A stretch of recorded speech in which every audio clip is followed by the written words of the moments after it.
Hey guys, so we're here on another episode of Tech Talks. My name is Kevin.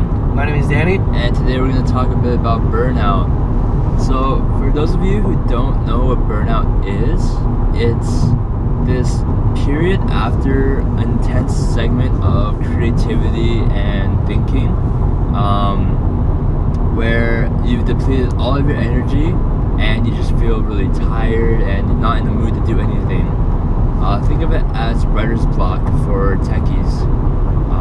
So today we're going to talk about what causes burnout, how to mitigate it, and how to recover from burnout. So myself, I experience burnout quite often, especially being in wireless engineering. The academic rigor really depletes your energy. It takes a lot of hard work to get through. And even on the job, sometimes you have intense deadlines and you have a ton of stuff to do and not enough time. So you end up working extra hard, extra hours, and that also causes burnout. So Danny, what's your cause of burnout? I think early on, especially, I guess, this guy kind of justify the burnout in tech is because it's always ever changing, right? Tech, there's always kind of like what's cool today will be normal tomorrow, and I think that is such a basis and such a character of this industry that it's very normal to be burned out, but no one really talks about it. It's kind of like taboo, or people just talk about it and they kind of like just like, oh, it's whatever, and I don't think that's the best way to approach it. On my end, I think I faced burnout in the first year, 2 years of school. I think being in a very competitive school in a field that is super competitive, and also with the lack of foundation going in, academic foundation going in, I think that really took a toll. And then I would say when you're around people who are very smart, it motivates you. But when you're in an industry where it's kind of, in a sense, the people you work with and everything, it's kind of a bubble. Not that a bubble to burst, but like a bubble, like you're secluded from the rest of the world. And you kind of feel like you're not working towards something, you're just working in a pack to do something. And I think that causes a lot of burnout too. And because tech is this kind of like this like lawless land, you are told that you can do anything, like you're a kid, that it's hard to have a very structured life and a goal, like and a very persistent goal, because things change a lot, and you might not. It's kind of like you're sprinting, but you're kind of running, but you're in a long, like a cross country marathon, but you're sprinting. So you're bound to get burned out, and I think that's what happens to me. Yeah, it has to do with a combination of experiencing stress and duress for an extended period of time, and not managing your energy very well. Like, you go all out for as long as you can, and obviously you can get tired, right? And then the more you go all out, the more tired you're going to be for a long period of time. And for myself, I consider myself a really productive person, and when I get burnt out, my productivity drops to like zero, and that stresses me out even more because I'm supposed to be doing productive stuff. A spiral down. It's like a spiral, right? It's like a feedback loop where I get burnt out by being burnt out because I'm stressing about how I'm not being productive. So I think the biggest thing you need to realize is that everybody's human. Everybody has limits. So it's okay to take a break every now and then and refresh yourself, because in the long run, that will help you more than trying to power through. Like, I know, like, as a programmer, you get into these moods or these like states where you feel like you're in the zone, and you just feel like you can keep doing the same like programming tasks for hours and hours on end, and that's a great feeling to have. But what ends up happening is like some people end up chasing that feeling. It's kind of like a high, like a drug that you chase. And I'm telling you right now from experience, chasing that high is something that will lead you to a burnout really quickly, because you're always trying to be in that mental state, but you can't like manually trigger that. It just comes, and you have to accept that. Like being in the zone, getting that flow, it's the same as like being in the zone in sports. You have to have the right circumstances, the right environment, and just trying to force yourself into that zone won't do you any good. Yeah. No, I agree. It's like if you continuously go, it's like if a basketball player plays the playoffs or plays like a game every day, they will eventually get prone. They're gonna be prone to injury, right? In 2 miles. So so when they take time off, when they go to a gym to like exercise muscles, to train it. For us, I guess it would be like sleeping. It helps rejuvenate the body and rejuvenate the mind. I think that's pretty key. So a lot of things like when you don't, because I think it's very easy for us to get into a mindset like, oh, I gotta catch up. Whether it's like the imposter syndrome pushing us, or whether it's because we want to get to a next level.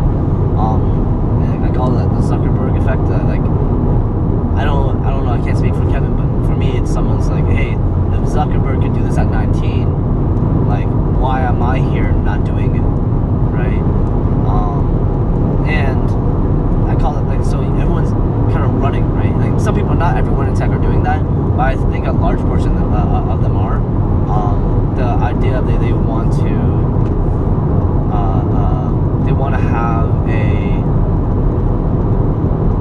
impact, and impact is so Use vague. the right lane to take exit 169B to merge onto I-95. I think impact is so vague that like it's in a way a little dangerous, because you will always be chasing impact, but what is impact, right? Take the exit. Yeah. So this comes to the topic of like motivation and discipline, right? So to give you a clear breakdown between the two, discipline is something that you force upon yourself. It's willpower, hard work, grit, and motivation there's two types of motivation. There's extrinsic motivation and intrinsic motivation. And the thing about motivation for both is that it can be fleeting, it can come and go, and it can be caused by unforeseen circumstances. So extrinsic motivation is like things like money or fame, power, status. For 193 miles. And intrinsic motivation is like your values, your principles, like this is who I want to be, this is my passion, this is what makes me happy. So I think to help you get started on projects, even when you're feeling down, you need to have both discipline and intrinsic motivation. Extrinsic motivation can push you over the edge, and I think too much extrinsic motivation is what causes burnout. But I think a healthy supply of intrinsic motivation, a bit of extrinsic, and discipline can have the right balance for you. Sorry guys, it's raining right now, so you can't hear us. 5 minutes later, no, that's 1 minute later, it stops raining. Go ahead.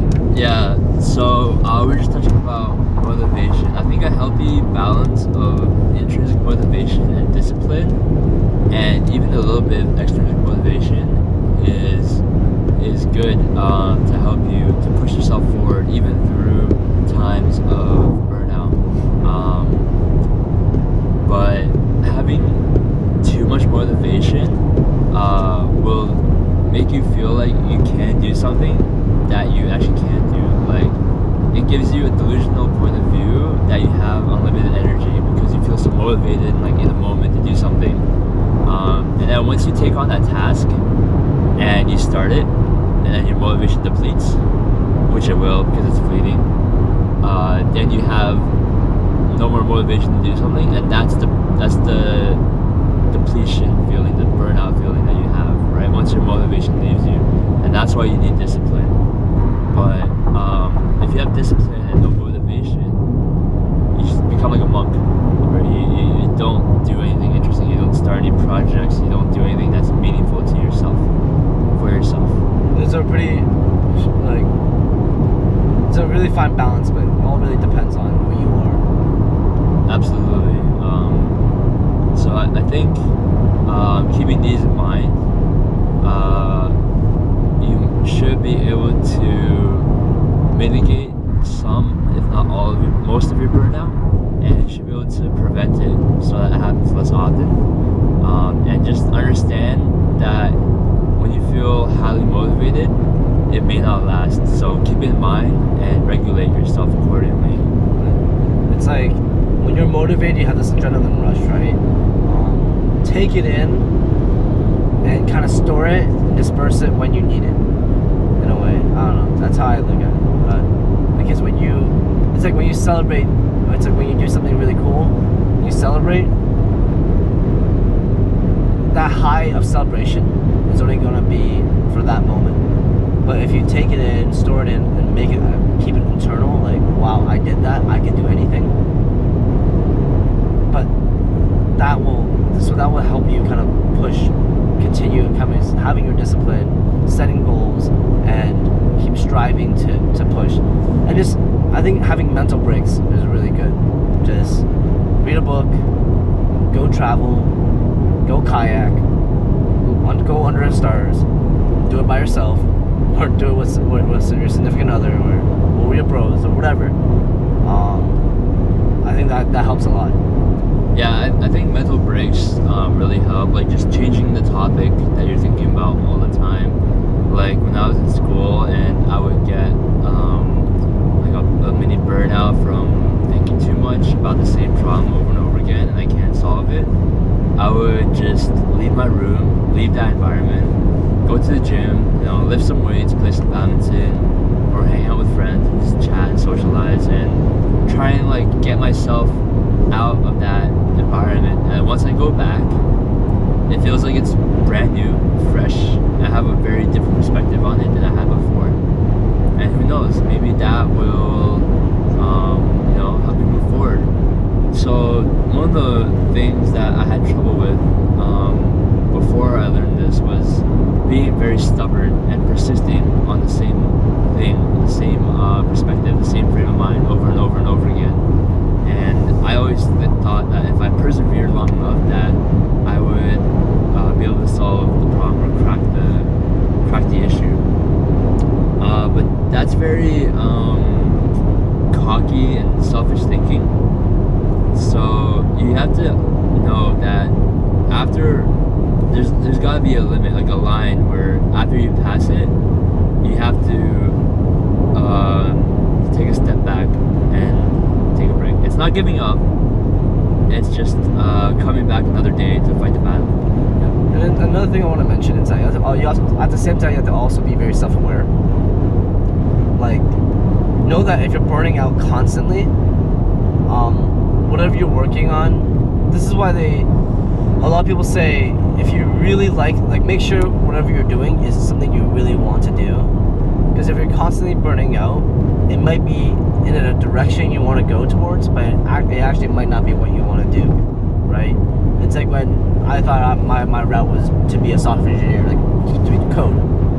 And as I went deeper into it, I kept getting burned out. I'm like, I don't want to do this, I don't want to do this. I learned that, hey, like, I actually don't like to go on this line of work.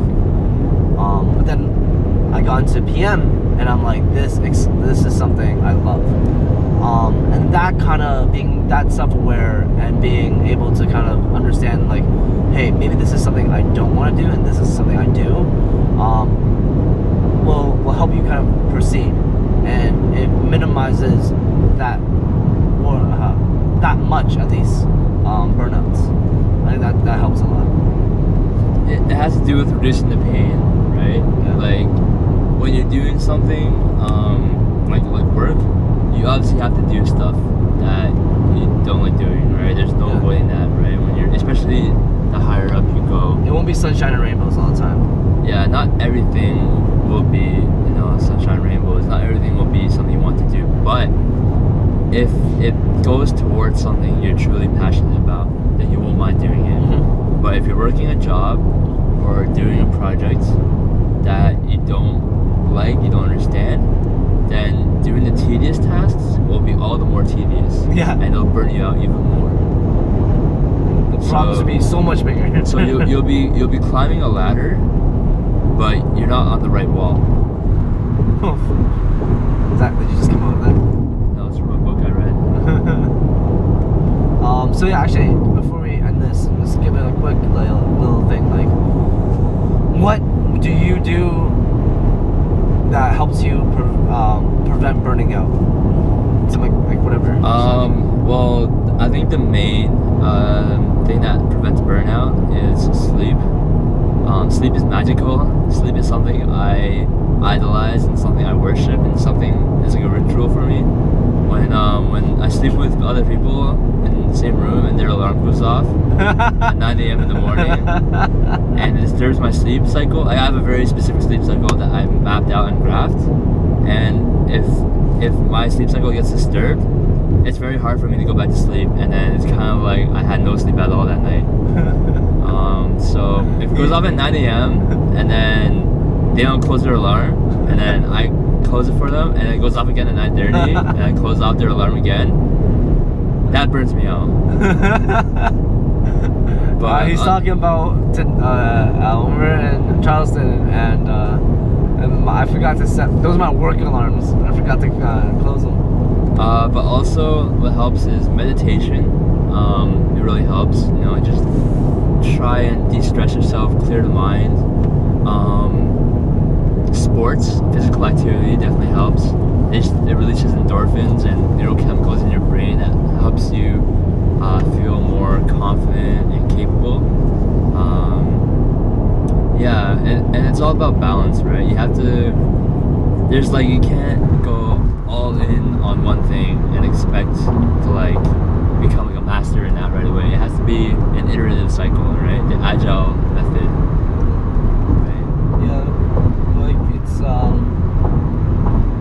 Activities and sports and being able to get your blood flowing is very important, that people don't, especially in this field, don't give enough credit to. And giving back, helping others, sacrificing for your loved ones, and that always it grounds you, and it reminds you of why you're doing it, right? Do a favor for a friend, or help somebody through a tough time, or just talk to somebody if they're having a bad day. Just be there for somebody else, and that will make you feel validated in more ways than just your skill set. Yeah, I think we're lucky in this field that we do get compensated for our time quite well, and being able to treat your mom to dinner, or buy really nice gifts, or spend treat your family to a really good vacation, it's something that I cherish a lot. That it motivates me to keep pushing myself, so I can afford those luxuries. I can give my family a better life, and that in a sense is a motivator, because we're very fortunate that we have these opportunities. Absolutely. And so that kind of helps me not burn out as well, because I know I'm not doing this for no reason. Mm-hmm. And at least for the short term and the surface level, I can at least have that luxury of resources. Yeah, keep reminding yourself why you're doing it, and if you ever forget why you're doing it, then that why isn't strong enough. That why reason isn't good enough. So that being said, that concludes our episode. Thanks for tuning in. Let us know how you guys deal with burnout in the comments below. and see you guys next time. Peace.